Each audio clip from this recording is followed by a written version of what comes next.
Out here with former New York Islander first-round pick, Brad Dalgarno, and the Islanders tonight, of course, are honoring the 92-93 team. And what's it like to be back? It's been a while since you've been down here.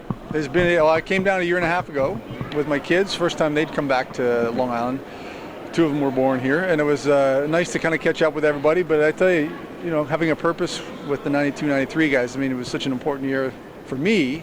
I have so many great memories with all of them. So it's been, for last night was crazy catching up on stories. Half of them I didn't remember, so I don't know what happened to me, but it was like reading a new book. But it was great. Anyways. Well, I know when we spoke last, you had some stories about Kasperitis. I know. The only stories I have are about Darius Kasperitis.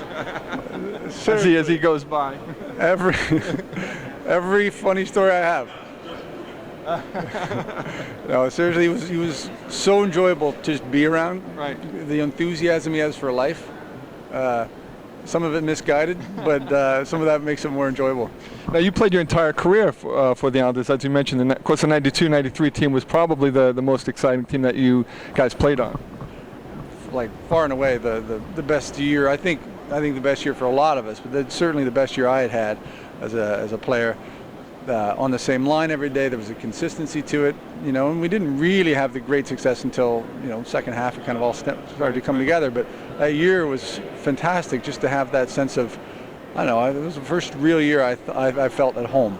It was great. Well, the team, like you said, experienced a lot of success that year. Is there anything in particular from that year that stands out? Of course, everyone remembers the hit on Turgeon in the playoffs, but were there any moments in that year that stand out for you?